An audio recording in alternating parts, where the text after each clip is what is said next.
लेकिन हम लोग जो है अपने आप तो बीड़ी पी रहे हैं, बेटे को बोल रहे हैं बीड़ी मत पी। तो कहाँ से सुनेगा कोई? जो काम हम खुद नहीं करते उसके लिए हम दूसरे के लिए बोल सकते हैं, लेकिन जिस काम को हम खुद करते हैं उस काम को हम भी दूसरे के लिए नहीं टोक सकते। कई प्रकार की कुरीतियाँ हमारे समाज में हो रही हैं। आजकल जो है नई बहू बेटियाँ हैं, उनको यदि जो है उनके जो है मांग में सिंदूर नहीं दिखता, गले में मंगलसूत्र नहीं जो है दिखेगा तो बहुत मुश्किल है, चूड़ी हाथ में बहुत कम है। ऐसी ऐसी समस्याएं समाज में आ रही हैं, खास करके हमारे हिंदुओं में बहुत ज़्यादा समस्याएं आ रही हैं। इसलिए जो बच्चों को जो है आप एक चूड़ी रखो, मांग में सिंदूर जरूर होना, क्योंकि हनुमान जी ने तो जो है पूरी सीता जी ने जब मांग भरी तो हनुमान जी ने पूरा सिंदूर अपने शरीर पर लगा लिया था। इससे यदि जो है आपके पति की जो है स्वास्थ्य की रक्षा होती है तो मैं तो पूरे शरीर पे लगा दूंगा क्या। तो इसलिए जो है मांग आगे भी नहीं पूरी होनी चाहिए, ऐसा शास्त्र का प्रमाण है, नियम है।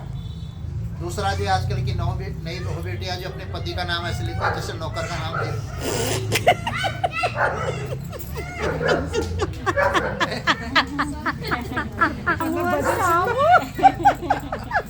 हमारे बहू लेते आपको नाम लेना ही है तो रख लो कोई दूसरा। ये जो है नाम लेने से पति की आयु कम होती है क्या, पति का जो है रोजगार भी जो है कम हो जाता है। कई समस्या इसमें आती है। हमारे वृद्ध लोगों ने, हमारे जो पूर्वज रहे होंगे, उन्होंने सोट होकर खा करके एक नियम बनाया होगा, लेकिन हम उस नियम को फॉलो करने के लिए तैयार नहीं है, मानने को तैयार नहीं है। आजकल तो ऐसी समस्या हो रही है, देखो जी कोई रास्ते में चल रहा है तो मंदिर के रास्ते में पड़ गया तो 10 बार पीछे देखेगा, आगे देखेगा कि कोई मुझे मंदिर में प्रणाम करने को तो नहीं देख रहा है। ऐसे हम जो है अपनी हीन दृष्टि हमारे मन के अंदर हो गई है, हीन भावना हो गई है।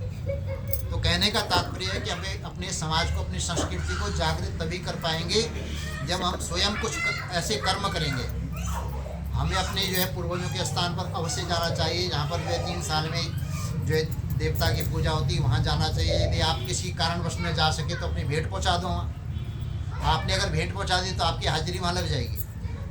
यदि आप अपने देवी देवताओं को जो है सही ढंग से पूजन करेंगे, उनका रोज स्मरण करेंगे, तो कौन सी शक्ति ऐसी है जो आपको जो है परेशान कर सके।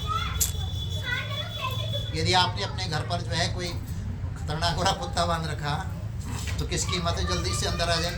पहले तो बैल बजाएगा, हल्ला करेगा, तब जाके अंदर आ सकता है। सही बात। लेकिन आजकल जो है हमने अपनी देवी देवताओं को तो खुला छोड़ दिया है, कोई कहीं जा रहा, कोई कहीं जा रहा, कुछ पता ही नहीं किसका। लेकिन जाओ, लेकिन अपनी जो है हमारी संस्कृति जो है उस संस्कृति को भी बनाए रखो, अपनी सभ्यता को बनाए रखो। कपड़े ऐसे पहनो जिससे कि जो हमारी संस्कृति भी बची रहे। कपड़े भी आजकल ऐसे हैं कि जो कुछ पता ही नहीं उनका। पुरुष ने पूरे कपड़े पहन के, स्त्रियों को कपड़ों का पता ही नहीं। इसलिए जो बहुत कुरीतियाँ हमारे समाज में आ रही, कुल देखा देखी में। इसलिए हमें जो है अपने समाज को तभी जो है संगठित रख पाएंगे यदि हम स्वयं जो है सुधरें।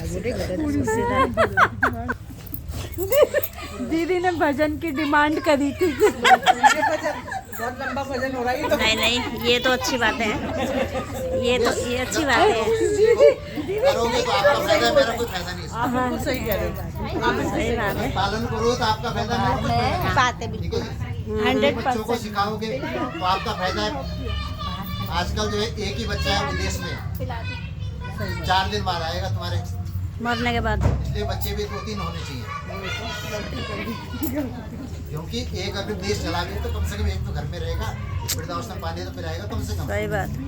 लेकिन आजकल जो है हम लोग जो है बिल्कुल ही उल्टे रिवाज में चल रहे हैं। इसलिए जो है संस्कृति को कायम तभी कर पाएंगे जब हम अपने नियम से चलेंगे। आजकल बच्चों का सोने का अलग ही नियम है, रात के 2 बजे तक पढ़ेंगे, सुबह 12 बजे तक सोए रहेंगे, तो कहाँ से याद होगा। हमारे समय में जो 80 से पहले जो है हम लोग 3 बजे सुबह उठ जाते थे, तब